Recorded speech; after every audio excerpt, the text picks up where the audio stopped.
I am here at an Oceanic Cup player's house and I'm trying the Wooting 60 HEV2, the same keyboard I used during the session that broke OSU history. Let's go. Yo, what's good? How's it going, bro? I'm doing good. How about you? Good, bro. Is that the new Wooting? Yeah, it's the new Wing. Can't wait to play with this. Yeah, dude. It's kind of heavy though. Yeah, low key, it's pretty heavy. So yeah, we're just gonna go straight into playing with it. Are you excited? I'm so excited. Let's get it. Let's get it. Alright, let's jump right in. The 60HE V2 comes with adjustable actuation, rapid trigger, an 8000 Hz polling rate, and the new Lecker ticking switches, giving it that premium feel. What are your first impressions? Dude, low key, this keyboard is so smooth. We're kind of assessing right now. Bro. If you would like to check out the Wooting 60HE V2, links are in the description. Also, I'm running a tournament called the Oceanic Cup where Wooting is currently sponsoring the event, so make sure to check that out too.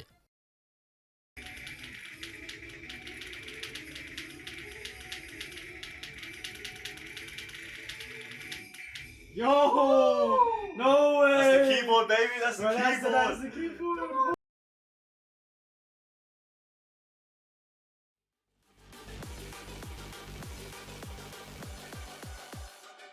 Hello everybody and welcome to the Oceanic Cup. Today we have a pretty good matchup here, Drox versus Saiyku. Very excited to see this matchup for sure, and we also yet again have our second guest commentator, Teta. How are you feeling and what are your thoughts today, Teta, on this matchup? Hello everyone, I'm really happy to be here. This is a really exciting match between Drox and Saiyku. They have very similar overlapping skill sets, but also at the same time they've got pretty prominent weaknesses. Saiyku is not too strong on his hidden, his reading, and I think Drox isn't too hot on his tapping either. So regardless, I think this will be a close match as well. Do you have any other additional thoughts? I definitely do agree. It's gonna be a close match for sure. I'm expecting probably tapping bans from Drox on the DTs like DT3 or maybe even No Mod 5, I would assume, since Drox actually had a pretty solid score against Toppet yesterday on the DT2, so probably will be leaving that open, while Saiyku will most likely be banning more of the reading and hidden heavy type stuff. So as we get to the bans, Drox picks the ban first, and yeah, maybe even see a Huddle 3 ban, considering Saiyku is probably one of the best flow aim players in this tournament aside from a secret box. A really strong flow aim and actually stamina map in this pool would be the No Mod 5, so I'm expecting Drox to ban that, and he just did. Nice. Yeah, definitely not an that.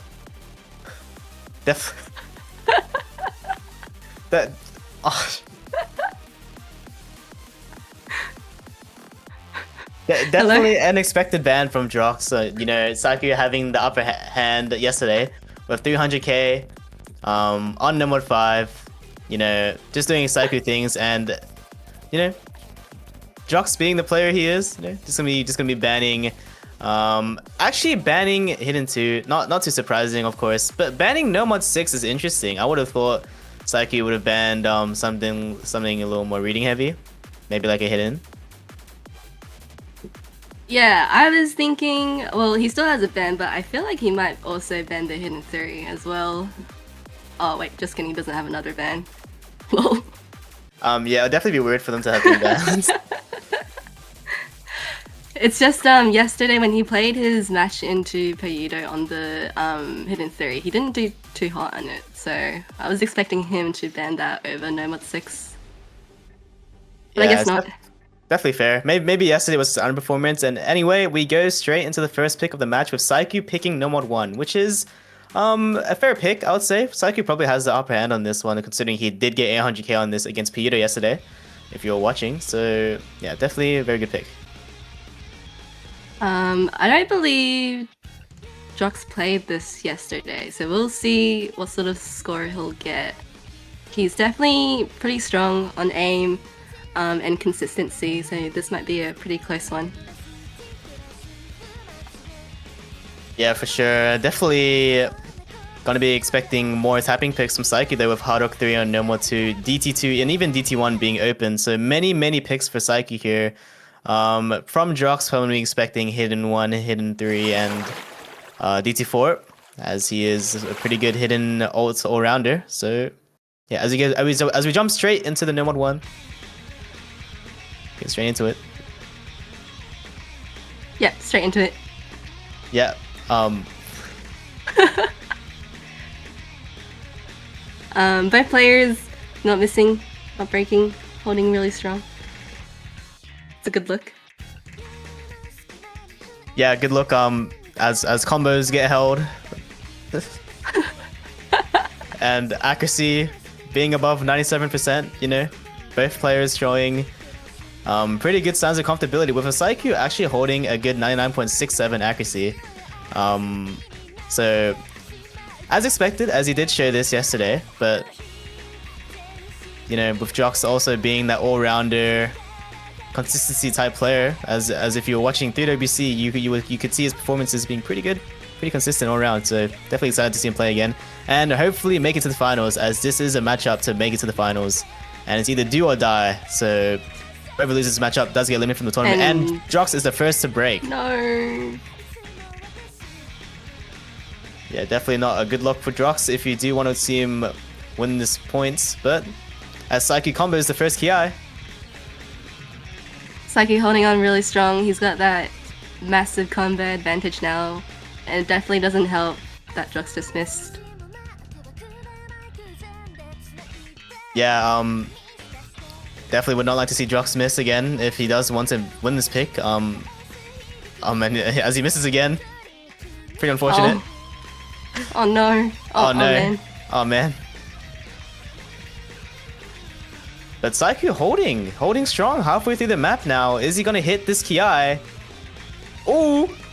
Oh! And unfortunately he misses. But 200k score difference. Drox would unfortunately have to FC the whole map, the rest of the map, to win this point with Saiyku. And he basically has to bank on Saiyku, basically, you know, just basically like he's basically banking on his PC, like his power turning off at this point. So Saiyku gonna be winning the first point pretty convincingly, 200k lead. Why did Saiyku? Oh, that face. Oh, why is he sad? He just won the point. Hello. Hey. Hey. Hey, dude. Hey. Hey. Drox has really good accuracy as well. I think it's just Saiku's a bit more consistent on the diff spikes. Yeah. Hitting that final diff spike, I think. Is he going to hit the final diff spike?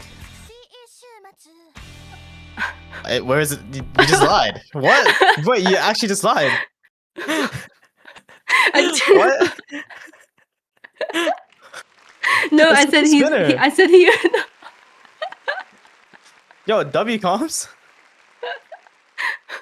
Yo, he hit the last spinner. Oh my god. No, I said he Yo, was this hitting the dip spike. Oh, wait, I said chat, final. wait. No, I swear you said, is he gonna hit the diff spike? Like there was a No, diff I spike in said the he future. is. No. Yo, I'm getting gaslit. Deadass, I'm getting gaslit, bro. I swear you said that, bro. Oh my god.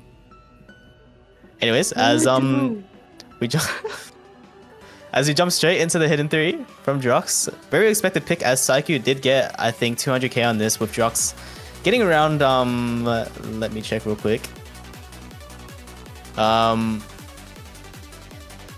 He got 470k on this, while Saiyku got 200k on this, so definitely a very expected pick from Drox on this, winning 270k in the matchup. But I think we could probably all assume that Saiku's performance yesterday was a underperformance, so could still be scary stuff here for Drox.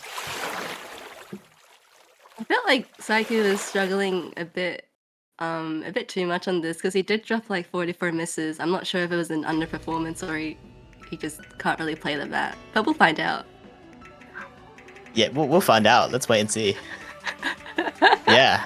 Well, let's find out, as both players are currently FCing. Guys, let's find out together. Yep, let's find out. As Drox misses straight into the map, definitely not a good sign as the map is only 2 minutes, so very short map. All misses matter here. And Saiyku with that break going to be trading it right back, and he breaks again. Already not showing signs of comfortability here. Drox has that very, very strong hack advantage right now. Seeing Saiyku struggling a little bit on the hack. But combo-wise, I think both players are currently matching each other. It's a very small score lead just because of Drox's hack. Yes, I do agree. But neck and neck right now as Drox misses again, but Saiyku trades it right back. It's just a game of ping pong in this matchup. As Drox is finding breaks again and again, he's not playing as he was yesterday against Tlopit with 470k. If he keeps breaking like this, it's gonna be looking scary for him. I don't know what to say about this setup. Both players at the first break. Yeah, it seems Drox is a bit heavily underperforming on this, given his really good score yesterday. But you know, we're only just over halfway the map. There's still a chance for Drox to take this point. I do agree. Saiyku has a pretty insane act drop on that pattern. Gonna be looking scary for Saiyku, but Drox trades the miss, but Saiyku will have to hold. He's gonna take the lead. He does not, as he misses insta trades, just getting traded after trade. Misses are just getting missed. Like, this is crazy. Yo, this is crazy. And Saiyku keeps on breaking. Drox is comboing through the ending Ki. Is he going to hit the rest of the Ki? No, he doesn't. Oh, no. Another trade. Saiyku has another chance if he misses the entire thing. But Saiyku misses again, and that's probably Drox's point. Damn, that's crazy. Everyone missing left and right, but Drox will win this, I think. Yeah, I think. Yeah. Yeah, you think so? Nah. Did Drox win that, guys? I can't see. I don't know if he won. I think both players struggled a bit on this map. Unfortunately. I think they tied. You think they got the same score? Yeah. I can't. Did they win? Wow. No, I can't see. You can't see? Yeah, I can't see. Who won? No. I don't know. I don't know. Who won? I don't know. Anyway, next pick will be Saiyku's. And he's picking right into the Hard Rock 3. We didn't get to see him play this yesterday, did we? No. No, it was banned. Yeah, it was banned yesterday, so definitely. But Drox played this. Yeah, he got 500k. So Drox definitely having a chance into this Hard Rock 3, but a little scary going into Saiyku with the flow aim. Like, versing Saiyku on flow aim is definitely not an easy feat. Yeah, Saiyku being the very well-known iconic stream flow aim player, it's very, very scary to go up into him. This might be a really close map actually, given Drox got a really good score yesterday. He even got 1,200 combo, so if he can replicate his score, that would actually be really cool. Yeah, that would actually be really cool. Yeah. Actually, no, that wouldn't be cool. Actually, that would piss me off. What?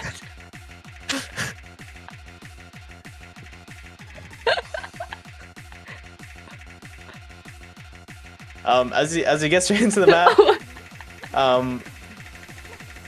you know, map is basically like the Hard Rock one in round of 16. Actually, it's pretty similar. It's just never-ending streams, and these maps are, these streams are pretty spaced, and pretty brutal. As we see those first few chain misses from Drox instantly, while Saiyku is holding on with that 99% accuracy. So already some early lead stuff from Saiyku here.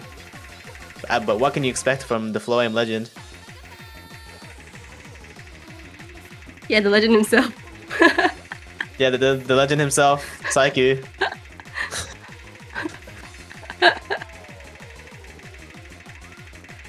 He's holding really strong on that 99 act.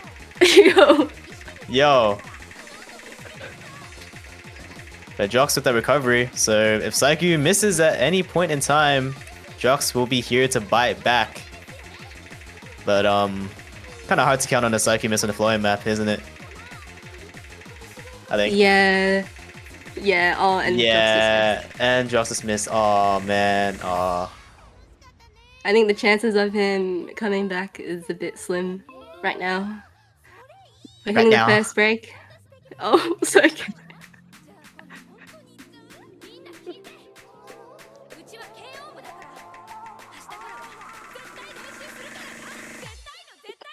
Um.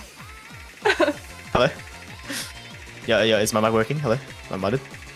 Yo, am I muted? Hello. Yo, Saiyku low key Hey. FC right now. Yeah, no, low key, not high key, low key. Not yet, low key. Oh, but I think Drox Drox missing is- again. Yeah, he's struggling a little bit. Yeah. Like he's not even doing too poorly on this, but Saiyku being Saiyku, excelling at what he's good at. It's a very, very hard matchup. Yeah, as the score lead approaches basically 300k, there's basically no world in where Drox can win this unless Saiyku just stops playing right now. But now the question is Saiyku gonna pull off the FC as the last Ki unfolds? He's hitting every stream right now. This is kind of insane. Imagine if he FCs. Yeah, that would be crazy. An FC in a semi-finals pool in the Oceanic Cup. This star rating is no joke, and an FC on this would be miraculous. Ooh, he's a miracle maker. Yeah, as you said, he's a miracle maker. And as he closes in 800k now, is he going to FC? He hits that Oh, he stream. hit that. There are a few hot streams left. Is he going to FC? Yo. He's kind Yo, of he's FC. at, yo, he's kind of FCing. He's on 2000 combo. That's kind of crazy. Yeah, is he going to close it out? There's no way he misses on these streams. These last few streams. There's no way. Yo. KFC. That's crazy. 99 ACK, 99.4 FC.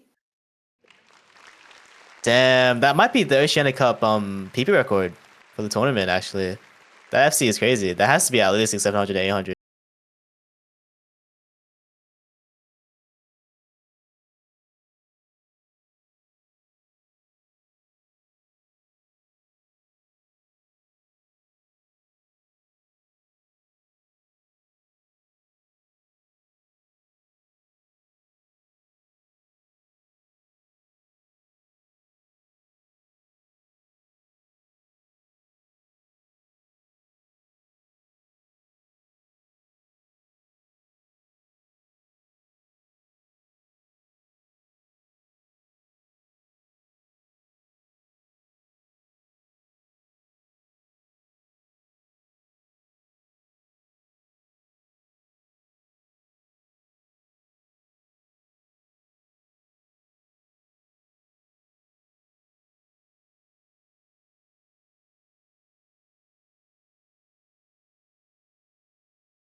showing very good comfort with 98% accuracy. So as he misses outside, what does that miss? No, Saiyku, what does that miss?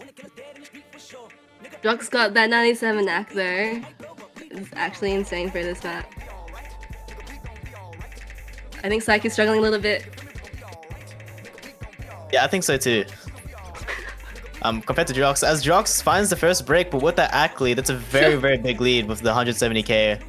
Drox overall just showing very, very good signs on this map here. He misses again, and that's not good. If Saiyku hits this entire Ki, this could be a point for him as Drox misses again. But Saiyku has to hit this entire Ki, and he doesn't, unfortunately. With the act difference, I'm not sure if there's any time. Drox, very good showing from Drox. 450k at this point is no joke. Yeah, no joke. Yeah. No joke. Yeah.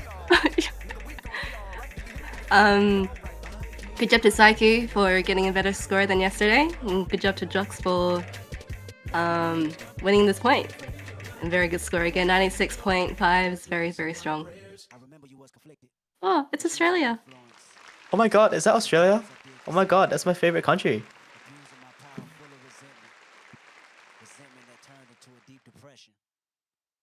Found myself screaming in the hotel room.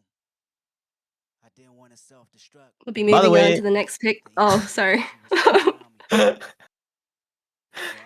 Yo, what's up? Nah, that's good, bro. That's all, you can talk, bro. It's fine. You can go. Oh, I was just gonna announce that next pick is Saiku's pick. Oh. By the way, this tournament is sponsored by Wooding, Polster, and Yuki, so just gonna give a quick shout out to check out Wooding and Polster, Yuki, of course. With a Wooding link supporting me and Wooding purchases in the panels down below. So if you'd like to support the tournament, make sure to check this out. No way, a Wooding sponsor? That's so cool.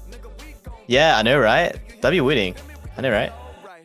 W Wooding. W Polster, W Yuki Game.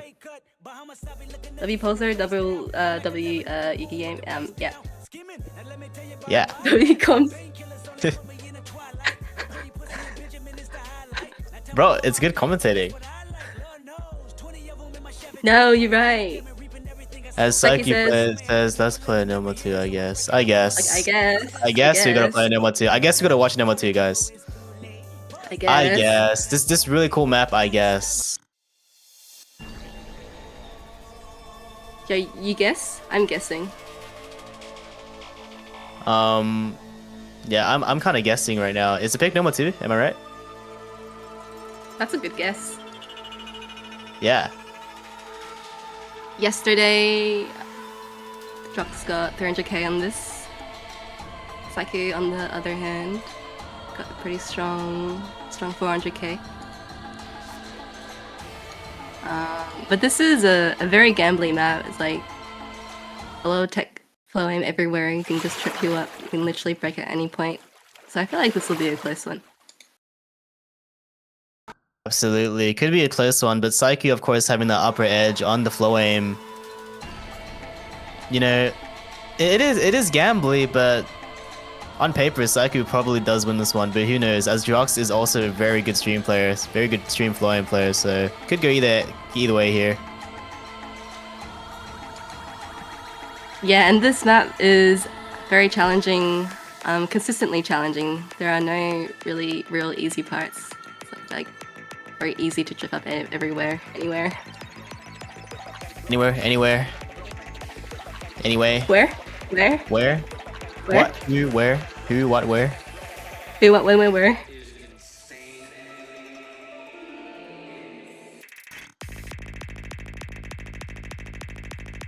Actually, Drox on an SS, no? Yeah, Drox. Drox is that. Not many people know, but Drox is a very all-rounded. Drox is a very underrated player in my opinion. Like, he is a very all-rounded. Can play pretty much anything, probably except for speed, but he's pretty much good at anything. You know, like 99.54 AC on this is no joke. He's very comfortable in those 210 BPM streams against Saiyku out of all people too. Pretty good. Yeah, no joke. Yeah, no joke. Both players having pretty similar. Going straight into these Holding streams. on very strong. How did Drox hit that? What Oh the my hell? gosh. How did Drox hit that? It's a miracle he's still comboing right now. And he did Saiyku breaks! But Drox Oh trades wait, they it! both break. Ooh, Oh, it's neck and neck right now. How? full combo reset. An absolute miracle that Drox did not break there.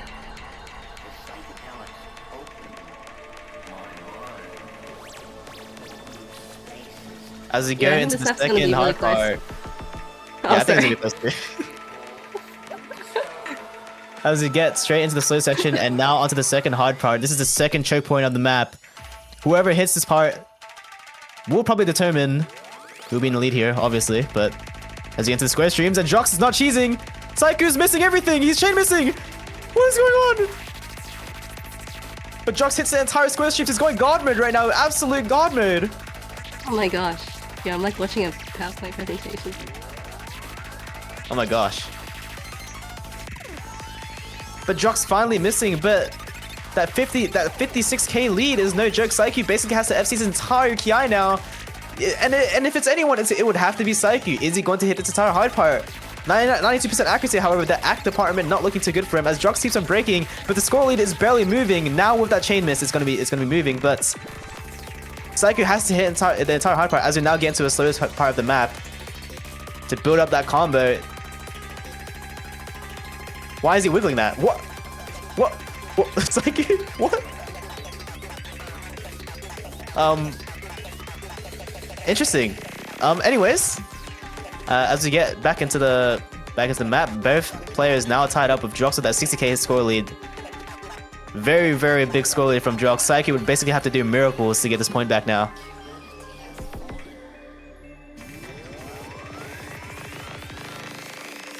Just good stuff from Drox. This is very surprising from Drox. Very good performance from him so far. As we get to these doubles, and both players chain missing on it. I didn't even know a player who could hit these doubles consistently. Maybe Boxer, Zintex, or Atkins, but like, these doubles are just evil, man. Like, map's just crazy.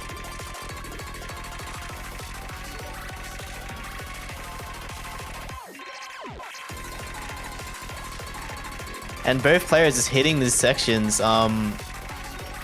Yeah, this is absolutely crazy. Drox gonna be winning this pick with a 60k score lead on a Noma too. Who would have expected this? On paper, Drox would be winning this every time. Now Drox with the score lead 3-2 up in the lead now. Yo, Drox won this!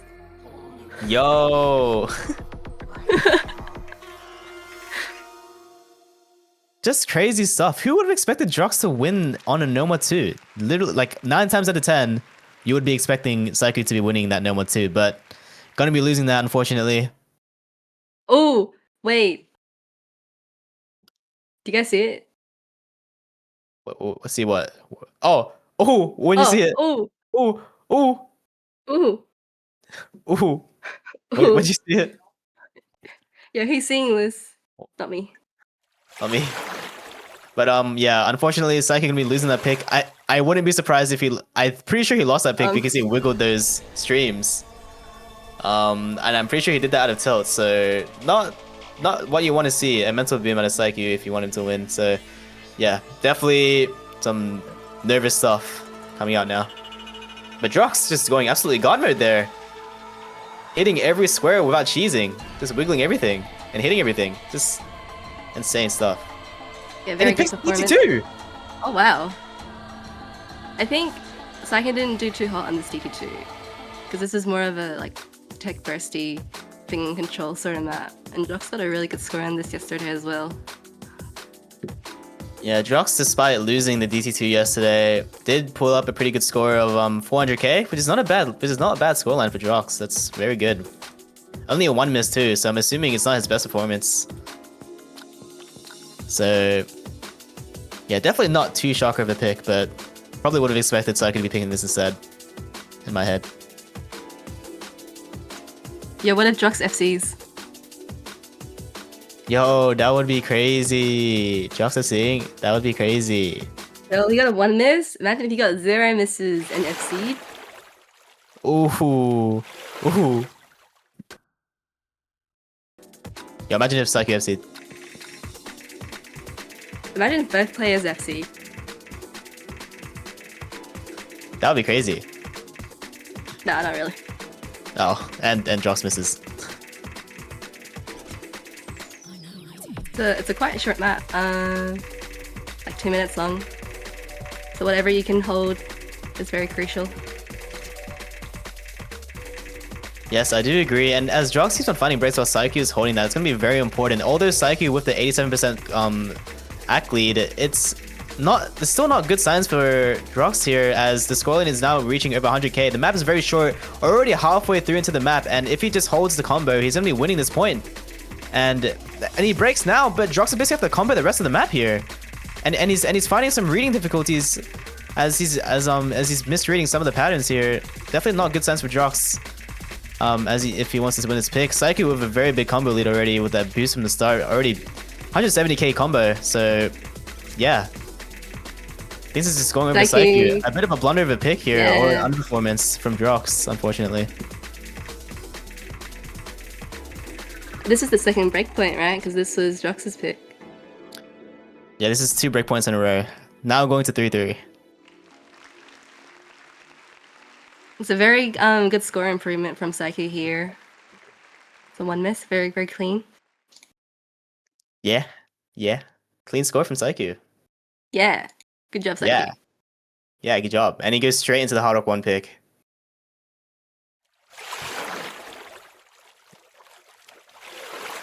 Hard Rock is Hard Rock 1 is that 6.5 position, jazzy sort of song.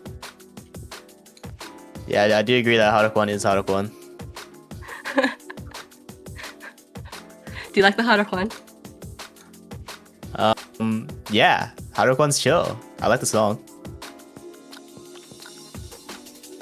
I think Saiyku likes it as well. He got a really good score on this yesterday.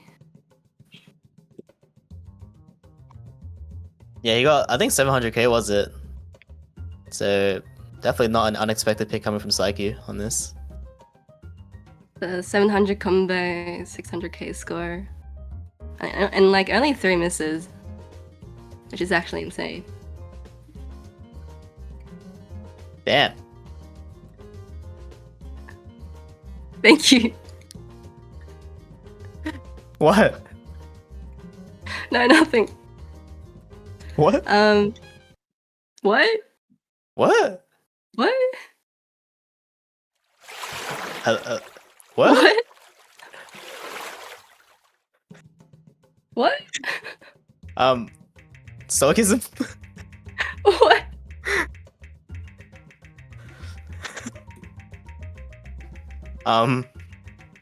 As you go straight into the pick here,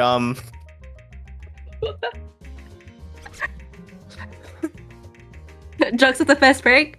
No. no.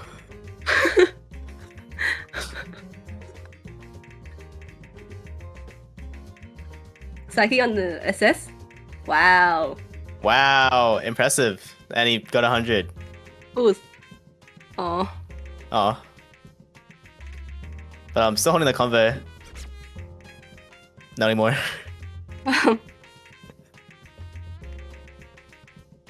Yeah, Saiyku just looking overall very comfortable in this. 99. Never mind. Misses right after, but still looking pretty comfortable as the combos are now matched up, both traded. Drox having that 60 combo lead actually is very. A 60 combo lead is pretty big in this map, as it is pretty low BPM and slow, but those misses going to be trading it out now. Saiyku with that 30k score lead and that act difference. Going to be pretty strong here. Pretty good. Saiyku misses again. No. But Drox is... Oh. No. Yo, these squares are so square. What? I think they're triangle actually. No, I think they're pentagons.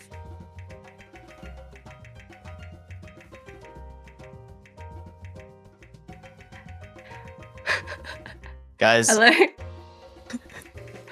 what do you want me to say to that? What? Yo, Say something. It's so awkward. Pentagons and diamonds are my favorite shapes. What?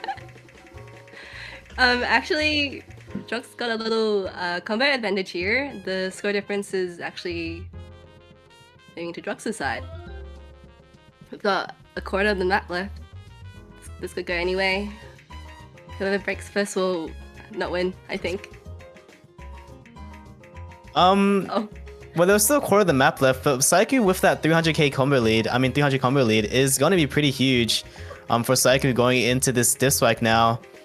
If he keeps holding this for any longer, it's probably just a Saiyku win here, but Saiyku basically has to miss in the next like 5 to 10 seconds, and with that miss from Drox again, I don't think there's any world where Drox wins this pick, unfortunately, and Saiyku is just still looking very comfortable in this. He misses again, but I'm not sure there's enough time with that 70k score difference.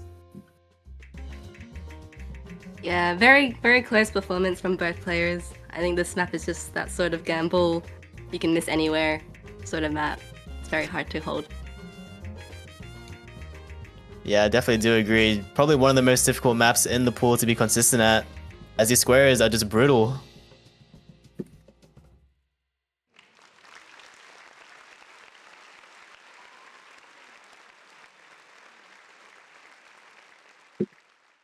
I think next up is Drox's pick. Yeah. Yo, if you guys are enjoying the Oceanic Cup and the commentator experience, make sure to like and subscribe. Yo guys, if you like this stream, this match, please follow me on my TikTok, my Twitter, Instagram, LinkedIn at @emricosu. Guys, I'm almost at 100k Twitter followers. Can I get a follow?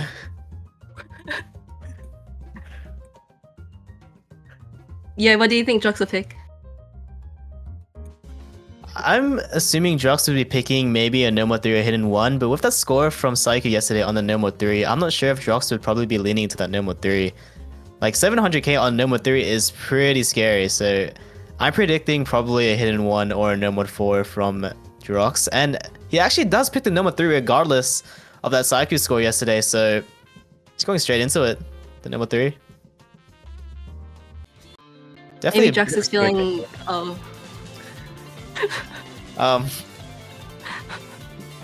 Yeah, definitely a bit of a scary pick. This is kind of like a gamble pick, like, I can't lie. Definitely a scary. 50-50, I think, is for me. Yeah, I agree. I think this will be a really close map. Look at their scores. Saiyku got nearly 700k, which is crazy. Yeah, that's crazy. Yeah. Wait, I'm not done. Oh. Oh. Oh, go ahead. I was gonna say... I was gonna say Drox only got 400k. So it is kind of a little surprising, given Saiyku's score, but we'll see what performance he'll pull off. Yeah, and as Drox pulls out the first misses in the first 10 seconds or so of the map, but getting traded.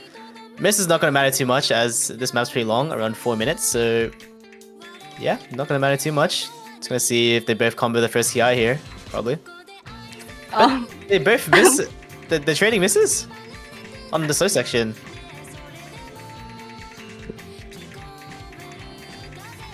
Interesting. Ooh, they're like missing on the same nodes, back and forth.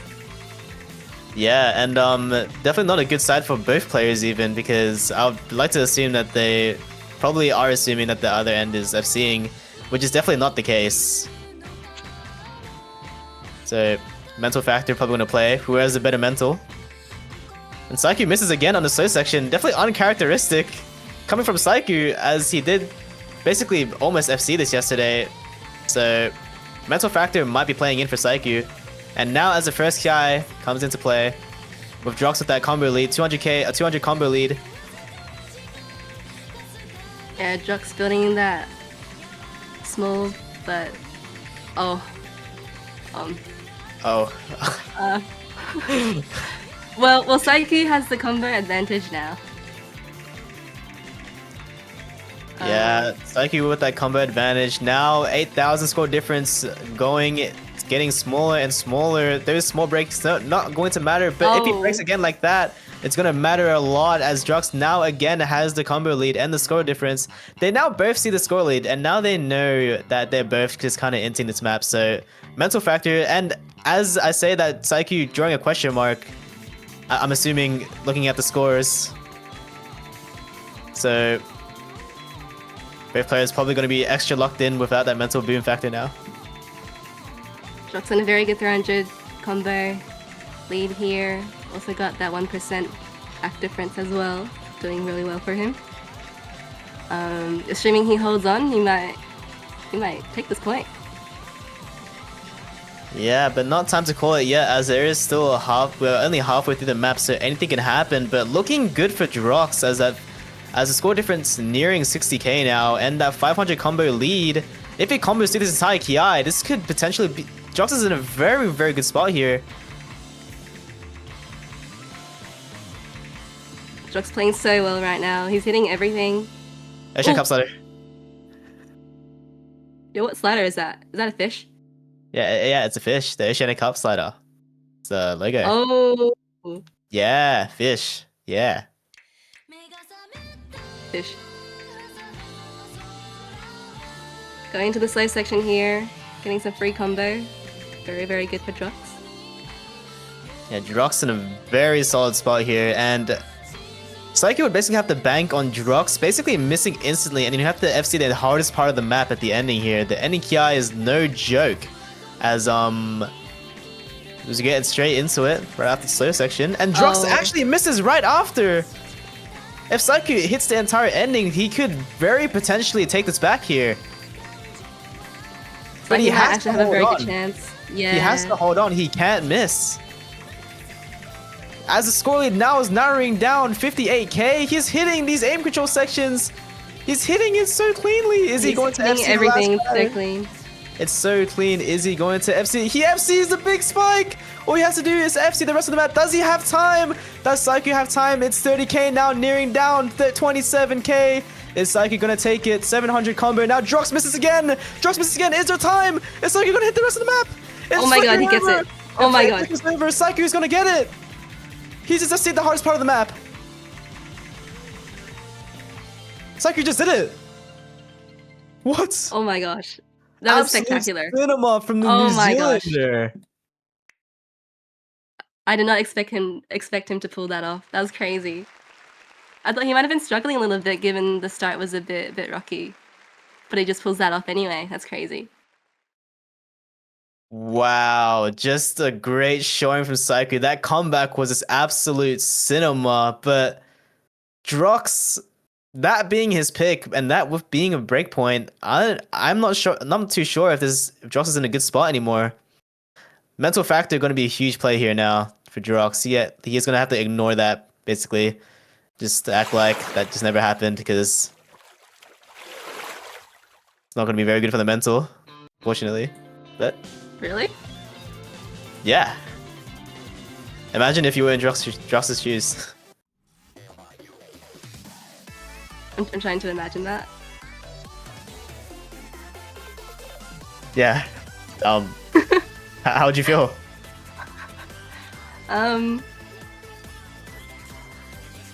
I'd be so devastated. Oh man. Oh man. Yeah, that would be devastating. Well, but we got the hard rock 2 now. Ooh. I don't believe Saiyku played this. Yeah, I believe it was banned last match, so Saiyku did not play this last matchup, but very expected pick here, and Drox will have to lock in against the full area New Zealander Precision Guard, unfortunately, as this is match point for Saiyku, so Drox would have to win a pretty big match point here, break point here, so we'll see. Map's pretty, I believe, short, I think? Map's only 2 minutes, so any miss matters, basically. But I don't think that miss is going to matter too much, but Yeah, as you get straight to the map here, comfortability already showing on the act department. 96% on Drox and 98 on Saiyku, and Drox missing. Not a very good intro here for Drox if he wants to win this point.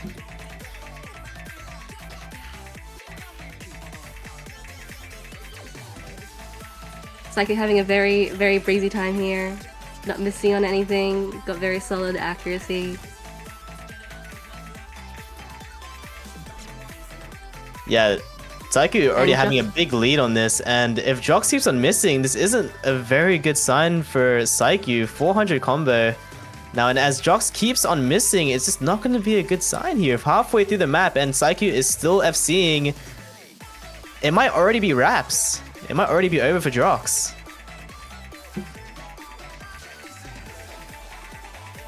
I think the chances of Drox taking this point back would be near impossible. Saiyku's still maintaining that FC, going so strong.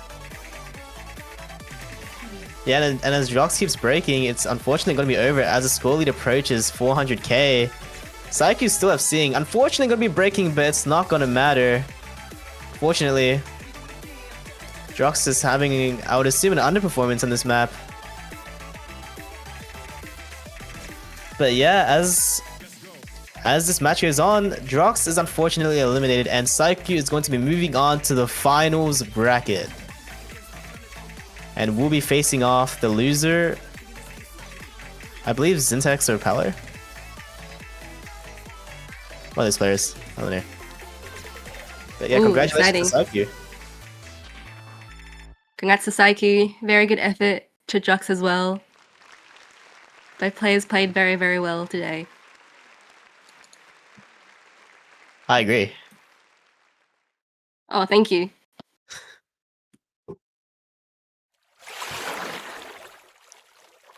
But yeah, very, very good match here. A very, very good try from Drox. Had a pretty solid run, beating Clopit yesterday. So very, very big upsets here from Drox. Unfortunately, not going to be moving on to the finals bracket, but very, very good run from Drox. Congratulations to Drox for his run, and congratulations to Saiyku for moving on to the finals bracket. Don't leave yet, as we still have a match in around 13 minutes. Treyarch versus Osbert. Gonna be a very, very solid match. Very excited for that one. So make sure to stick around for that.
Everybody knows how hard it is to obtain a spot in the Osu World Cup, and with that comes the pressure to perform and to maintain the level of skill needed to compete against the very best.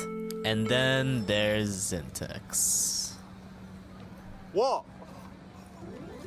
How have you been preparing for the Oceanic Cup? Yeah, I mean, preparation's important. I've been trying to stay consistent, play every day. Are you confident going to the tournament? I mean, I'd say I'm pretty confident. Aiming for a top 3 finish. Jokes aside, Zintex is actually a very strong contender in this tournament, having recently placed Seed 5 in the qualifiers. You're not the right guy? Why didn't you play in OWC 2025? I had to focus on my final exams and studies. And even if I wanted to play, I think my parents would just gank me mid-match. What made you decide to compete again this year? I mean, I always wanted to compete. It was just, the only reason I didn't compete is because I couldn't. But whenever I can, I will compete. What's one thing you think people underestimate about you as a player? I think nowadays, I'm a lot more consistent. I mean, you'd see me back in OWC 2024, I'd have some of these good scores every now and then other days I'd drop like a 200k when I'd have a 600k local. But I think you won't be seeing any of that this year. It's just straight 500ks plus from here on out. Trust me, mark my words. Do you have any goals for OC 2026?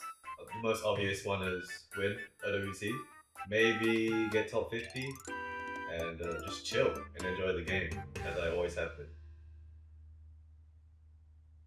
Good boy. Thank you. Yo, you can't. We asked Zintex what other talents he has other than Osu, and he showed us this.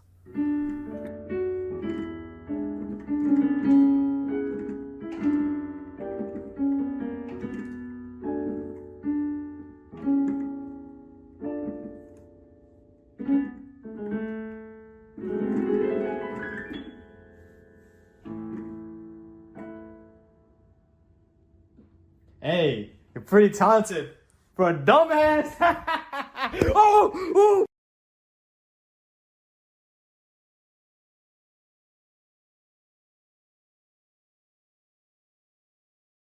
And we're back with the semi-finals of the Oceanic Cup. Welcome to the penultimate wet match of the weekend. It's gonna be a matchup between Treyarch and Osbert. This is definitely one of the highlight matches of the weekend, right? We have Treyarch coming in as the seed 4 player, and Osbert coming in from seed 8. So a 4-seed differential, but I think when we're getting to the semi-finals, when the map pools are gonna start getting a lot more difficult, the individual strengths of either one of these players will begin to shine bright. That's where things get important. My name is Gary Kurilla, and joining me in the casting booth is the lovely Lust. How you doing? What are your thoughts on the matchup that we have today?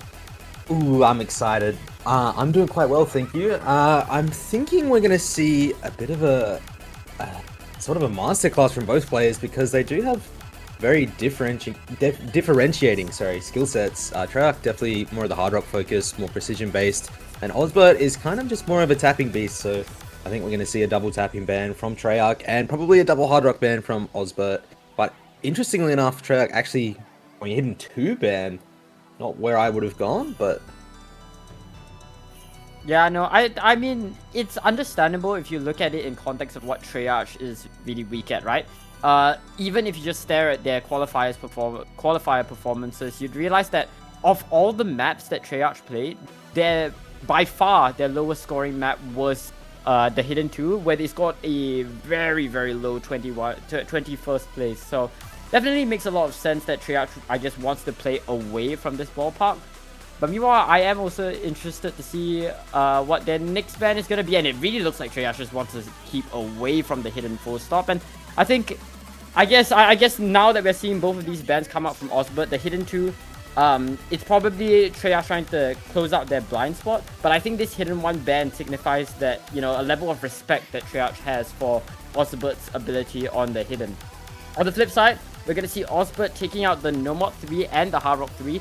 So I think this is an interesting dynamic that we have here. Usually the story is about, you know, control versus mechanics. This one is it's not as clear cut. It's not as black and white. it's clear to see that Treyarch doesn't want to play into the hidden, but with only one hidden map left in contention, hidden just really isn't a non-factor here. And meanwhile, Osbert going for the No Mod 3 and Hard Rock 3 ban, both these maps are pretty control heavy. I will say DJ Sharpno is more so leaning towards the sort of mech tech side, right? More of the consistency and more of the consistency angle. But with that said, we're gonna get into the first pick coming in from both of these players, and it looks like Osbert is actually gonna open up with the double time 3. So as you anticipated, the mechanics is gonna be what Osbert is looking to score a lot of his early point. Yeah, I believe we are probably instantly as well. After this one, gonna see a precision pick coming out of Treyarch. Interestingly enough, Treyarch is actually very good at tapping and stamina when it comes to the lower BPMs. But as soon as it starts to get up into that higher stuff, you know, the DT3, which we are going to see right now, I think Treyarch is going to struggle pretty hard. And that DT1, I feel like, is probably a little bit out of their realm as well. But we are going to see this DT3 now by Osbert. He should hopefully score fairly well. I believe did we see him play it last match? I cannot remember, unfortunately. Yeah, I mean, well, whether he did or he didn't, it doesn't matter. Both of these players instantly thrust into the action, right? It's all gonna be about these 285 BPM bursts. I believe the fastest map in the pool as well, so it's really gonna be a test of that shred.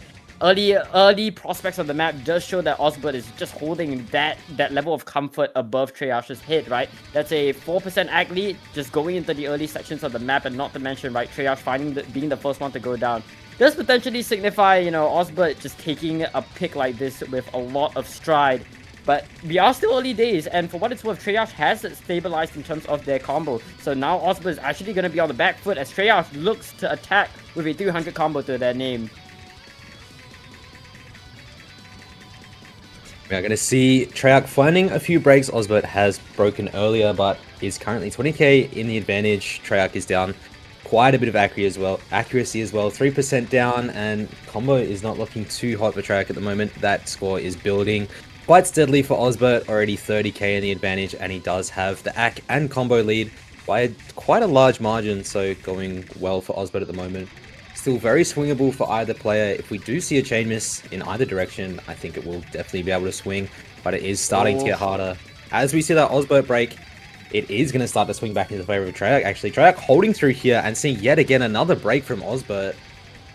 Yeah, definitely, right? It's gonna only... the difficulty of this map is only going to exponentially grow as the timer runs dry. Treyarch is now holding a massive 600 combo recovery against Osbert, and that scoreline is going to shift to the left side, but really getting any sort of consistency on a map like this when the stamina of these players are so incredibly drained is a lot easier said than done. But for what it's worth, Treyarch is making the distance. He's widening the gap between himself and Osbert very, very nicely. He does find the miss around the 800 combo mark, and now Osbert is on the chase for that combo. But of course, it's going to be even more difficult as the map continues to draw on, and I mean, the difficulty just scales up and up and up as Osbert finds the miss, and stagnation is going to hit the scoreline going into the last sections of the map. Osbert might be holding a 3% ackley against Treyarch, but Os is a combo game at heart.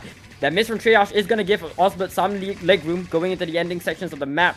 And, you know, we're getting into more wide angles, but as we come to the very end, Man, I don't want to say it. I don't want to say the scoreline. I know this chat. I know this chat. I've seen this chat. Points? I've seen this chat. I don't like this chat. 790. But interestingly enough, Treyarch actually starting us off with a breakpoint on a DT3 as well. Very surprising, not what I would have expected. Honestly, Osbert would have been by far the preferred pick for me here. But Treyarch taking that one quite well and showing they are definitely one up there with that tapping prowess and instantly choosing that No Mod 4. Now this No Mod 4 is absolutely brutal. There is a decent amount of free combo at the start, but as soon as that Ki hits, when those crazy tech sliders hit, I imagine we're going to see many breaks, and I think this No Mod 4 is very much a gambly pick, so to start us off with that one can be a fairly smart decision to get the gambly picks out sort of earlier on. Yeah, definitely, right? I think Last, you put it very well. I think this map has a lot of ups and downs in terms of its difficulty. In terms of its difficulty density, right? Getting combo in the slower sections of this map is going to be absolutely crucial in ensuring that you have good security going to the later stages of this map. It's a very, very short map, so there's going to be a lot of density squeezed in, and when the KIs kick in, it's very difficult to hold consistent combo. So a lot of momentum and a lot of... You need to be calm during these slower sections so that you can build up your attack going into the KIs. I like this angle from Treyarch. You know, Treyarch just looking to shoot into the control. And I think for what it's worth, for the rest of this match, in fact, Treyarch is probably going to play play a bit more defensive, going into a lot of the tapping picks, expecting Osbert to pick into them, whereas Treyarch can be free to, you know, throw a gamble or two on the tapping picks, but look to capitalize over every single one of these control maps. And of course, the first tool, the first instrument at his hand is gonna be this No Mod 4. We get into the slow section of the map, and this is the build-up that we're talking about. Yeah, any miss on this build-up could spell disaster for either player. This is quite a little bit of free combo, not much to miss on here. And if you do miss, there is not much combo to build through this more difficult KI section at the ending. So hopefully we do see both players holding through. The build-up comes in, the players are about to clock it, and we're going straight into the KI. Welcome to the Syndicate. Instant attack when it comes to all of these sliders, right? This is what the bulk of the map is all about. These sliders that clear the entire screen. Osborne's gonna be the first one to find the miss, but Treyarch is gonna take that early lead, not just in the accuracy, but in the combo as well. The FC to their name, piercing through all these patterns, going to the second half of the map, and it's already 100k score difference. The map is only 2 minutes long, and such a lead that Treyarch has generated going to the second half of KI. Yeah, Treyarch looking to seal this one, already 140k up. Osbert is building that combo sneakily in the background, but Treyarch just has that huge 5% accuracy lead and is absolutely running away with this at the moment. Not really too much that Osbert can be done, especially finding that slider break, unfortunately, will definitely seal this point into the favor of Treyarch, and that is a very good start. What you definitely want to see if you are a Treyarch fan, they are taking this 2-0 already, up a breakpoint instantly, and now taking their pick fairly handily. Holy crap, I'm seeing some crazy motion coming in from Treyarch. Is that a 1 miss? I'm pretty sure that's going to be a 1 miss. As you're going to the last sections of the map, it's just for style points, a 95. A 95 and a 524k score to their name. What a way to win a point, and that's how we do it. That's how we do it. Very nice S rank from Treyarch. Very good score. So clean. Such a clean first pick. And that's exactly how you want your early momentum in a match to be generated. Heck yes. I love that. I love that. I love that. Heck yes. Now, I believe Osbert is probably going to go into the DT1 here. I feel like DT1 is probably one of his safer picks. Either that or the Hidden 3, but as we saw with that control on the No Mod 4, the Hidden 3 could potentially be a little bit too difficult in that control section. We did see last match, Osbert didn't do too bad on the Hidden 3, but this is quite difficult to choose really if you're Osbert now, because that No Mod 5, Treyarch definitely can play that. No Mod 1 is a gamble. DT2, interestingly enough, is more of a less than a speed map, it's more of a speed tech map. So there is a lot of sliders and a lot of control in this one as well. I think Treyarch can play this quite decently, so it should be an interesting point.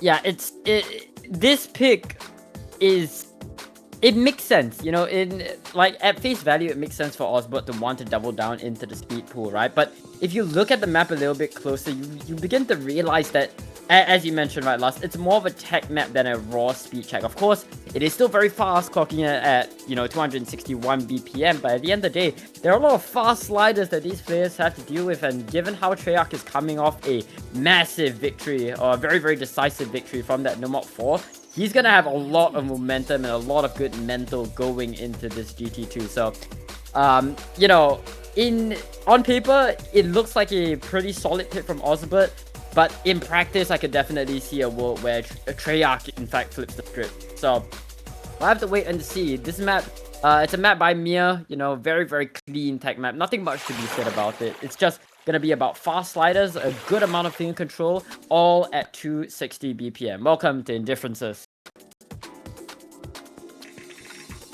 Getting into this one, it does start off mostly on that tapping speed for the first probably 300 to 400 combo is more about that tapping, but then it gets into those really difficult tech sliders coming in to about the final half. Now this map is very short, only I believe 1 minute 19 seconds long, so there is very little amount of time to build combo. You do need to hold through all of this intro, as both players are currently doing.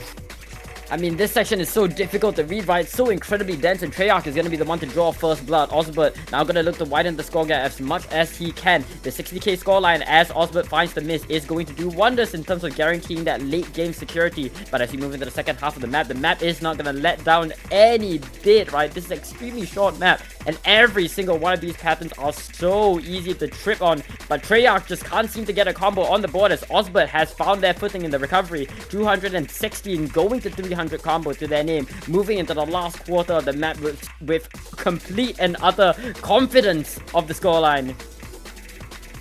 Yeah, Treyarch unfortunately did find a few small breaks in there that have just given Osbert 110k, as this map is so short. Any combo break matters greatly, and Osbert holding a little bit longer through the ending. Unfortunately, Treyarch finding another miss there, and Osbert will handily take this DT2, ending it off with a 579k, a little 168,000 score difference. Yeah. And honestly, I believe that could have gone either way had there been any more misses from either player, but just due to the volatile nature of such a short map, that is unfortunately what we're seeing. Honestly, I think what it was for me had to be the AR 10.5 nature of the map. And perhaps this is a good trend that Osbert can use going into the later maps, the DT1 and the DT4, right? Because you notice every single one of these DT maps in the pool, apart from the DT3, are all AR 10 or AR 10.5 or AR 10.4. And that was a reading map. That's a pattern processing map. That's a tech map. And I think that's really where Treyarch just struggled, right? Osbert was just able to exercise more comfort, more consistency when the circles just flew faster to him. And he was able to catch more circles in that sense. So could be an interesting thing to think about for Osbert going into their later two picks if he does decide to opt back into the DT, the rest of the DT map. But I think we'll be getting into... Agreed. Yeah, we're gonna get into our next pick. I think this is Ariaga Thesis by Miu K. Oh, I love this song. Yeah, Osbert did play this against Kyujin and did unfortunately only get about 230k, I believe. So Treyarch is very good at the hard rocks, and especially precision. Treyarch's precision is very underrated and slept on even. So I think Treyarch should have a fairly easy time with this pick. Now, not counting Osbert out at all, but I'm definitely favoring Treyarch on this precision for sure. Yep, this is Precision Alt Tech. I believe this was a custom map for Corsairs Open 2022 round of 16 No Mods 6.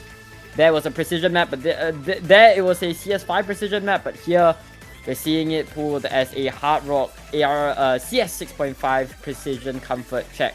Early stages of the map, and you know, you get to understand what the map is all about, right? It's all about these weird flow-in, these weird alt-tech patterns coming to attack these players at a measly CS 6.5. Osbert, it's clear to see that they can't really exercise any form of true combo on the map, and that's really causing them to struggle in not just the combo, but the accuracy department. And meanwhile, look alive, look on the left side. Treyarch is just coming in hot, so incredibly confident, so incredibly comfortable on a map like this. Yeah, I believe this is actually CS 7.8, even more difficult than CS 6.5. 7.8? Wait! Yeah, oh, this is you're right. The CS 6 diff that they've put Hard Rock on, so absolutely brutal level of CS. Just so precise, but Treyarch is making this look easy. Already pulling out 98% accuracy, matching close to what Saiyku performed, and Saiyku obviously well known for his incredible Hard Rock abilities. Treyarch is doing obscenely well, unfortunately does find that break.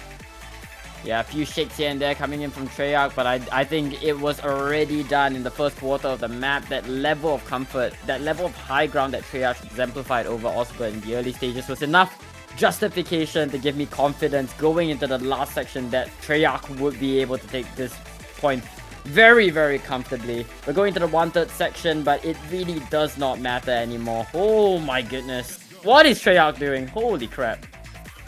Treyarch, just an absolutely incredible score here. Control, dude. Treyarch just... I think this Hard Rock 2 victory from Treyarch has comfortably put him in the driver's seat on every single control map in the pool, barring say the DT1 and I guess more so the DT4 in that aspect.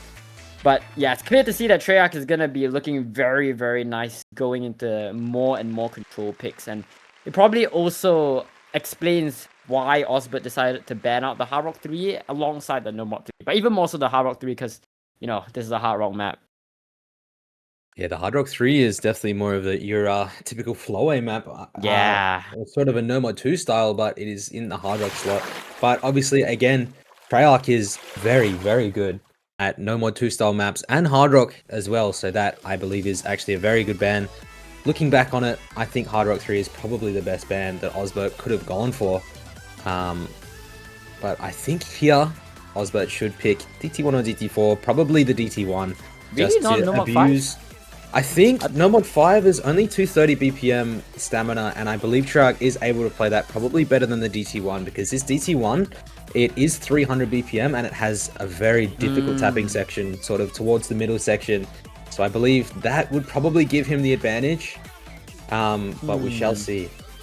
Yeah, we shall see indeed. I was actually leaning more to the No Mod 5, but no, I mean, he just proves both me and you wrong. Osbert jumps in for the hidden 3 pick. Interesting pick strategy-wise, right? We're still in the early game of the match. It's not like Osbert or Treyarch, for that matter, are lacking in picks. Osbert can still look to go into more of that tapping genre or DT genre maps that we were sort of talking all up about, but no, Osbert's looking to play into a bit more fog of war. Yes, the hidden pool does favor, or hidden in general does favor Osbert, but then again, you're coming off an opponent who has just completely ripped off 2 points from you on a control map as well, so it must take some confidence from Osbert's side to be willingly playing control into Treyarch, and it's probably a mix of that confidence alongside that sort of assurance that his hidden comfort, oh my goodness, probably gives him. Yeah, Osbert should definitely be noticeably more comfortable on the hidden, but again, it is one of those control maps. We do see Osbert already finding a few chain misses. Treyarch does have a big combo lead already, and that Ak is neck and neck, really. Treyarch finding a few breaks now that is going to start to swing it back into Osbert's favor, but this pick already is looking very close. Yeah, it's looking pretty dicey for Osbert, you know, taking a while to get used to the map, but I think they have found their footing going into the next section of KI. I mean, the entirety of this map is just so consistently difficult throughout. It's about 2 to 3 minute runtime, and Osbert's currently completely demolishing all of these patterns, leaving Treyarch in the dust. Going to the second third of the map, and I mean, they're just unrelenting in their pursuit for the scoreline, right? It's growing to a massive 60k score lead, and it's not looking to slow down anytime soon. Oh my goodness, watching Osbert play this is such a joy. Osbert, massive 500 combo now. Getting close to this... Close to this break. He does find that chain miss, unfortunately, just before the break, but this second half of the map does get considerably more difficult as well, so chances are we will see break after break here, but Osbert already 120k in the advantage, looking incredibly comfortable, and should be able to hopefully close this one out. Yeah, that's right. I mean, Osbert dropping a lot of 100s, you know, a bit concerning, but I think going into this last KI of the map, as you mentioned before, right, Last, it's going to be very difficult for anyone to exercise any sort of comfort, any sort of consistency, and overall, it's going to be very difficult to generate any sort of combo. The spacing of these patterns are just so incredibly large, and not to mention the snap, the entry and exit of each and every single one of these flow patterns have to be on point. And with the 80k scoreline comfortably in the hands of Osbert, I think there's not really much Treyarch can do that rather than, you know, watch Osbert take this point away very, very handsomely. And watching this hidden 3, does that give Osbert the confidence to maybe pick a No Mod 3 here? Because that No Mod 3 is a similar vein of aim control and flow, but there's no hidden factor, and I think the hidden reading factor alone is what brings Treyarch down. So if you pick that No Mod 3 as Osbert, it could definitely benefit you, but you have to think about whether the main reason that Treyarch was missing was because of that hidden. Yeah. But I do believe No Mod 3 was taken out by... I do believe No Mod 3 was taken out by Osbert, so I guess he makes the decision for us, right? He he's likely more so attributing this victory on the hidden 3 to the hidden rather than the patterning of the map itself. So thankfully we don't have to see an RNG. We don't have to see any RNG. We don't have to see them play into that sort of fog of war. We're moving into the next pick coming in from Treyarch, and I mean, what are your thoughts? Because I think with that pick out of the way, yeah, I was about to say Hard Rock 1 because that's really the only sort of the only thing that Treyarch is lightly leaning towards, right? I don't think Treyarch wants to go for No Mod 6 because Gimmick, Treyarch already took out the hidden 2, so Gimmick in that sense should favor Oz, but no way in hell you're picking Mechanics, No Mod 2 or 5 into Oz, but No Mod 1's RNG, and are we really doing DTs? I think DT4 is the second most likely pick, but looks like we will likely be seeing a Hard Rock 1, but no! They're going Mechanics! Treyarch is going Mechanics! So right after Osbert goes into their uncomfortable skill set, Treyarch is like, you know what? I want some of that, and is deciding to go for the No Mod 2. Very interesting pick here. I believe No Mod 2 Treyarch was not a large fan of this one. So to pick that themselves is not necessarily what I would have thought, but I think I think it's not I don't think it's a bad pick by any means, right? I do think it's still rational. This pick, this map overall is a 200 BPM flow aim sort of aim control test. So if Treyarch is going off Osbert's No Mod 3 ban, he knows that Osbert is afraid of going into No Mod. He's afraid of playing into Treyarch, into a map's accessibility. And Treyarch is solely relying on their aim control going into the patterning of this map to overpower Osbert. And, you know, seeing some of these patterns in the map, there are a lot of weird cut patterns, there's a lot of weird doubles, and overall reading this map is a challenge in itself. But it's going to take some time for us to get into the action. This map is a very, very long 4 minutes and 41 seconds, so we're going to be here for a while. Here we go. First section of the map. The Psytrance begins to kick in, and the map is going to slowly build up in terms of its density. Already you get to see the zigzags come to attack the players. A bit of field control sprinkled in here and there with the bus sliders and the 1/3 patterns, or the triples. But right now, nobody finding any sort of miss. But now the sliders are going to be added into the mix. And with that, Osbert is not going to find the first miss. That was in fact a Bancho miss, so everybody's still holding on tight to their combos. But Treyarch, being the one with the accuracy high ground, is going to be holding a 30k score lead as we move into the second quarter. Yeah, Treyarch wiggling that pattern was crazy. Both players unfortunately misaiming that brutal section, and they have both dropped, but Treyarch does have that AC advantage, and it's giving them about 23k lead at the moment, but still a lot more to go. We do see that Treyarch break again. That is going to start to swing it back in Osbert's favor a bit, and yet again, Treyarch finding quite a few misses there, and Osbert has held. We are only 4k the difference. That's right. I mean, a map like this is so contingent on, you know, how well you're able to hit these flow aim spikes. Because these patterns are so difficult to read firstly, and they're so difficult to aim even if you're capable of reading them. We move into a bit of a rhythmic section as we move into the next KR of the map. These circular screens are so easy to find misses on, so easy to lose accuracy on, and Treyarch is gonna be the one to succumb. Moving to the second half of the map, and Osbert is hungry for that score lead. They fire on his heels as the scoreline slowly but surely moves towards the right side. But look at the shake coming in from Osbert's cursor. It is so tenuous. It is so perilous going into the second half of this next KI. So many sliders attacking these players. The weird angles are just tripping every single one of them up. If you're a flowing player, you're not ready for the kind of flowing this map puts on screen.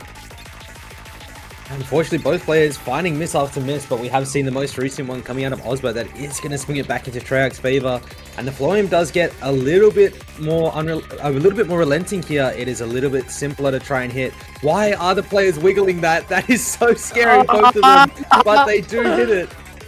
Oh my goodness, I don't know if they're wiggling or if they're just shaking, man. We're going into the sliders and nobody finds a miss out of that section. So again, a lot of momentum building, and last it's just gonna be up to who hits the next this spike of the map, right? These weird angles are just so incredibly diabolical. This is so demonical. We're moving into the last quarter of the map, and this is the most pivotal section. Osbert gonna get tripped up on the slider streams, and a bunch of egg drops are gonna fill his screen, pushing more and more of a lead into Triarch's hand. 50k scoreline for the left side, and it's only gonna continue to grow as there's just no combo or accuracy on the right side. Fortunately, not enough time, I think, for Osbert to pull anything back. He has no combo to show for it, and Treyarch is just absolutely showing their prowess. 95% on this is very, very nice. And they are going to hold through this ending. 65k advantage, and there is definitely not enough time for Osbert. Looking like we are going to see a 4-2 score. Oh, a little bit of a chain miss from Treyarch, but shouldn't matter. We are going to see a 4-2 scoreline for Treyarch, already finding a couple of breakpoints. Oof. Yeah, and I mean, that's what we are talking about, right? If Treyarch were to win a pick like this, it's not because Treyarch has any sort of high ground or any sort of advantage when it comes to the tapping.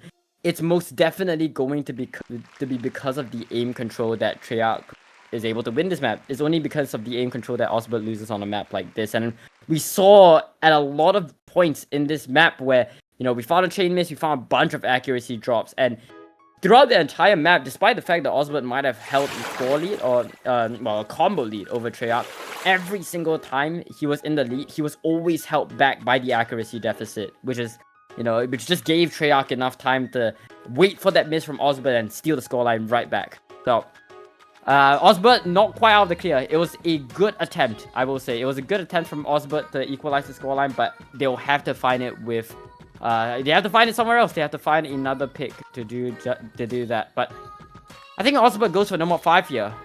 Oh no, we're going DT1. DT1, We're yeah. going DT1. Okay. Yeah, so I think BPM. DT1 is definitely the correct peer. I think the 300 BPM tapping section is going to completely catch Treyarch off guard. I think we are going to see several misses coming out, but I believe Osbert should be able to potentially hold through. And I would say that's what he's banking on, is Treyarch missing on that tapping section, because the aim section earlier on and then later on, I think both players can play very well. Well, we will have to wait and see. DT1 is, I think, one of the more accessible maps in the pool. Of course, if you ignore the occasional 300 BPM burst, which we're definitely looking at Osbert to look to capitalize on, right? But overall, the accessibility might be just enough for Treyarch to come on top. So as you move into the mid game, there are gonna be a lot of these, you know, these questions that we ask ourselves, but it's really just gonna be up to how well these players do on stage. Treyarch gonna be the first one to find the miss, so Osbert is going to hold a pretty sizable combo and a decent accuracy lead, allowing them to generate a 41k score lead going into the break. This is a medium length map for a DT. This map clocks in around 2 minutes and 35 seconds, so not the longest or the shortest thing in the world, but still, of course, scorelines can fly incredibly fast when we are on DT. Getting into this more brutal tapping section now, starting up very soon. We do see this aim, and then at the end of this Ki, it gets into that absolutely brutal tapping. Just so many streams and bursts of 300 BPM. We do see, unfortunately, Osbert did find that break. I didn't see. Yeah, that's right. The miss from Osbert is going to give Treyarch some leg room, give Treyarch the angle to steal the scoreline back, and given how fast combo can be generated for DT, or in DT, it's going to be very, very nice for Treyarch to come back from this. But there comes the 300 BPM. There comes the tapping section that you were talking about, Lust, right? And, you know, Treyarch and Osbert both were unable to hit it, but for what it's worth, Osbert was just holding such a large combo and score lead, and I mean, no, such a large accuracy and score lead that was just able to counteract any sort of attack, and Osbert can just wait for more of these tapping sections to come in and catch Treyarch off guard. But going out of this KI section, Treyarch is going to hold a slight score lead over Osbert, and scoreline's only 54k, so I think it definitely still is competitive. The break comes in and we're into the last quarter. This is where that aim starts to show its horns. We get into this final part now, and I believe both players should try and hold to hope through here. But I don't think we'll be seeing a miss. Both players very good at this aim. Osbert trying their best to hold back the floodgates, right? This is the most difficulty dense section of the map, and Treyarch is going to be the one to go down. And with that miss coming in from Treyarch, it's going to be the final nail in the coffin for this double time one. Osbert takes the series 5-3 and is still looking for that break point.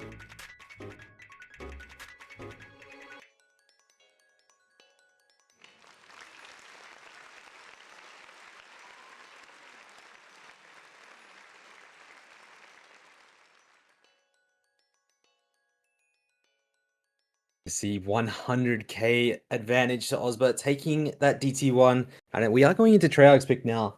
And I'm not too sure where you go if you're Treyarch here. Do you maybe try and go for that No Mod 1? I think No Mod 1 or Hard Rock 1 still being open are pretty much the only two options that I would say Treyarch has that are sort of more completely favored on his side, especially that Hard Rock 1. Can't imagine him choosing that No Mod 5 or No Mod 6. And that DT4 potentially might show his horns, but I think that would be more of an Osbert pick. Yeah, definitely. Right. I'm definitely eyeing the Hard Rock 1. I mean, not just because it's a Hard Rock map, but Treyarch had such a massive lead on the Hard Rock 2, and albeit that was CS 7.8, this Hard Rock 1 is going to be CS 6.5 after the Hard Rock. So while it's not hyper precision, it's definitely still in that precision ballpark. And I think Treyarch can definitely look to capitalize off it, but no, we're going to RNG. Yeah, again, on paper, Treyarch is favored on that No Mod aim, so I can understand the No Mod 1 pick, but after the performance that Osbert has put on this match, it is definitely a more gambly pick, is what I would say. Yeah, no, I mean, Lust, it's like, it's not so much so that Treyarch is bad at No Mod aim, by any extent of the word, right? It's more so, does Treyarch really need to go for a risky pick like this when we're in the mid game, when you know, picks are gonna be very, very close? I mean, on one hand, you could call them out for a potentially risky No Mod 1 pick, but on the other, you notice that Treyarch is a breakpoint above Osbert. He can afford to play a little bit more risky, and for what it's worth, even if Treyarch loses this, he always has the Hard Rock 1 as sort of an insurance policy for later on in the match. So I think Treyarch, by going for this No Mod 1, is looking to keep the Hard Rock 1 so that, you know, he can have at least something consistent on the board when the nerves are pushed to the extreme. But with that, let's jump straight into the No Mod 1. Nothing much to say. It's really just your cookie cutter, bread and butter, APOC No Mod 1. Gonna be a 3-minute long aim gauntlet. Welcome to Navy Bush Apocalypse. Yeah, this map, the horizontal cross screen almost jumps coming in those KIs are very, very difficult. I would not expect either player to hold through any of these KIs. They are incredibly difficult. We are yet to see a player FC this map, and I don't think that's going to be changing. Obviously, both players already have found their misses, but these KIs are just absolutely brutal. Right, I mean, it's still incredibly close, and it's gonna take a while before we see some action on the scoreboard, given how accessible No Mod 1 is, right? Both of these players in the lobby can exercise comfort, and I think either of them can both FC it if they were in solo, but once again, it's all gonna be about the match performance, and once this map runs its drain for just a little more, I think that's definitely where we're expecting to see some of the shakes come in from the players. That's where we're gonna see them start to crack. But as of right now, both of them just still at a standstill. It's just going to be a tug of war between both sides. Just a slight accuracy be going to give Treyarch the advantage. But if Treyarch finds the miss, that just switches instantly. And speak of the devil, Treyarch finds the miss. But oh my goodness, Osbert instantly trades it right back on absolutely nothing. I think he missed on a burst. Not even the aim. Yeah, Osbert misaiming the end of that burst, unfortunately, and finding a miss there. And that was his chance to try and bring this back, but Treyarch just has that huge 99.3% accuracy, and that score lead, 30k already, is going to show some damage as we get into these brutal cross screens now. Good, Treyarch finds a miss. That's right, Osbert is on the pursuit for that scoreline. It's getting thinner and thinner by the second, but it's not going to go fast. He needs to work for this lead. It's a 7k, 6k, 5k. Looks like, and then with that miss from Treyarch, it's gonna handsomely move over. It's gonna decisively move over to the right side, and now Osbert is just trying to widen the score gap, but he will not get far. And Treyarch is gonna be very easy playing catch up. It is so close. They saw the scoreline. They saw the scoreboard in that break, and we're moving to the last KR of the map. So incredibly close, still so incredibly close, so incredibly tied up. Going into the last 8th. It's a 1% agony in favor of Treyarch, so they're definitely the favorite if the combos remain constant. But we've been seeing a lot of misses. We've been seeing a lot of cracks coming in from Treyarch from that last KI. So it's gonna come down to the wire at the very last section. Osbert making Treyarch run for this point. But as you move into the last sections of the map and the map begins to lose its density, I think that's going to be enough for Treyarch to take the series to match point.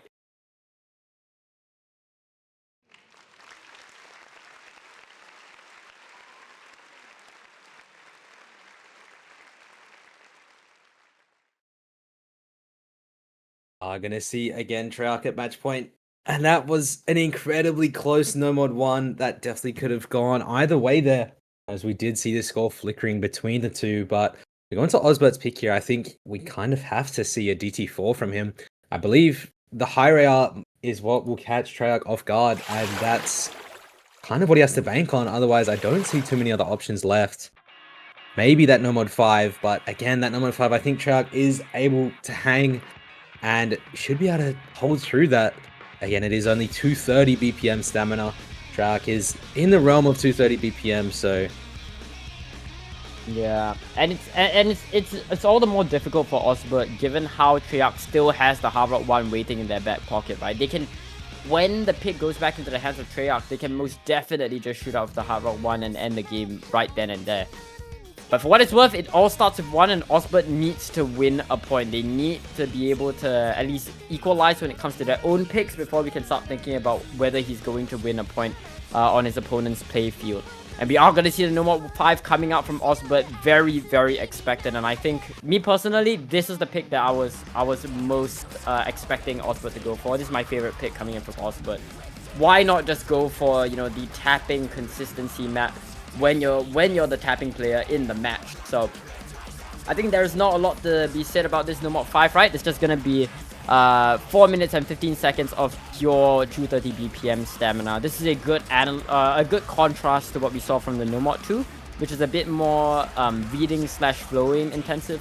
This No Mod 5 is sort of that harsh stamina check that, you know, you sometimes see in your No Mod 2s in other tournaments.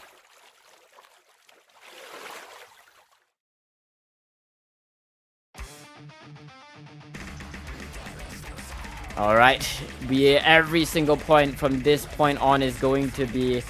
It's going to be a fight for survival for Osbert. Both of these players are in the loser's bracket, so it really is for all the marbles. This map doesn't give any one of these players any time to breathe. We're just instantly thrust into the 230 BPM streams. Osbert going to be the first one to find a miss, but there is still a lot of time, a lot more to be desired on the onset of the map. yeah, sort of what I was kind of expecting. Treyarch is definitely able to play this BPM and able to hold through. Osbert finding a decent bit of struggle with the accuracy earlier on, finding those breaks too, and again, finding another break. This is not looking too good for Osbert. Again, very early days. This map is nearly 3,000 combo long.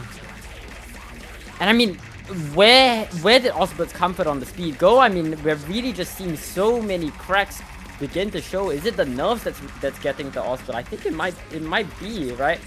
They were so incredibly confident on the DT2, but when it came to the stamina, it just looks like Osbert just can't seem to keep up with Treyarch. Treyarch might have found a miss, but that's only gonna slow down the bleeding, but not stop it, as Treyarch is holding a massive 7% accuracy lead over Osbert. Not to mention that miss coming in from the right side. Treyarch is going to continue to perpetuate the combo lead and that score difference.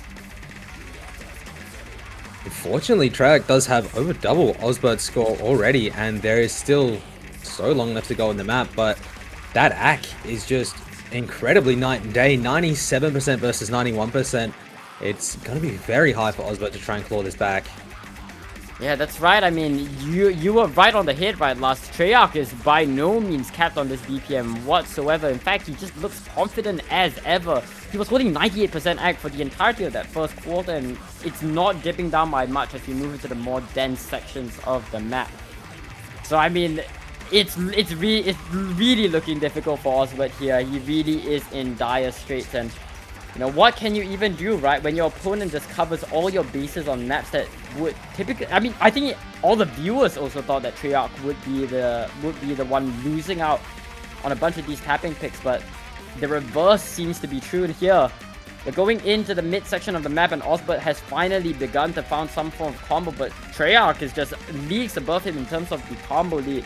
basically doubling anything that Osbert can put on show. We're moving to the death stream section, and unless you see a miss coming in from Treyarch now, it's going to be harder and harder for Osbert to begin this comeback, but Osbert falls flat on his face, and Treyarch is just going to book it, looking to widen the score gap as far as he can. The shake on Treyarch at the moment is unbelievable. Treyarch shaking so hard on these death streams, but still holding their combo, 1600 combo now, and they have done more than enough to secure this pick already. 200k, Osbert is nowhere to be found, and coming half the map already. That shake is so crazy on Treyarch, but GG, well played. There is unfortunately the end of Osbert's journey here. That is his final loss in the losers bracket, but we will see Treyarch moving on next week to the finals. Yeah, that's absolutely right. incredible match.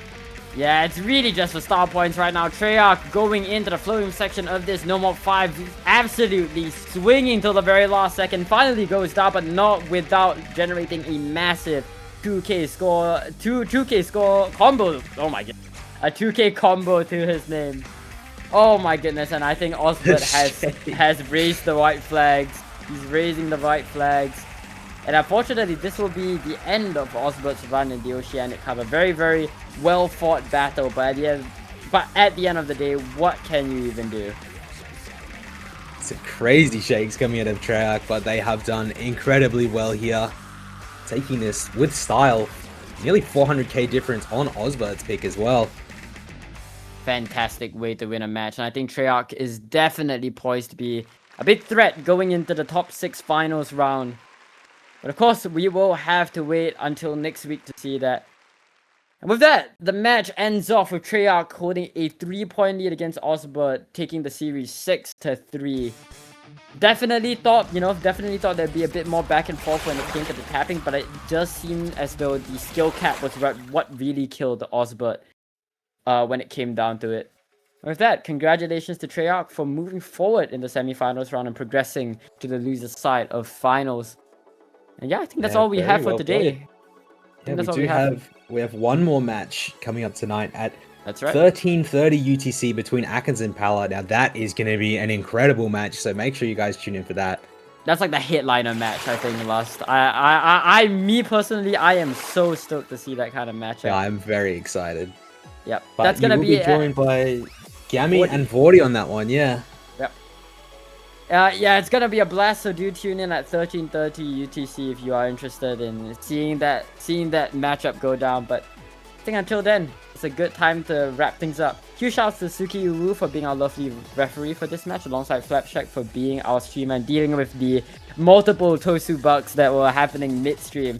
And of course, we cannot go without me thanking my lovely co-cast Lust. Thank you so much for being with me for this match. It's always a pleasure to commentate with you, Gammy. Thank you very much. Yep.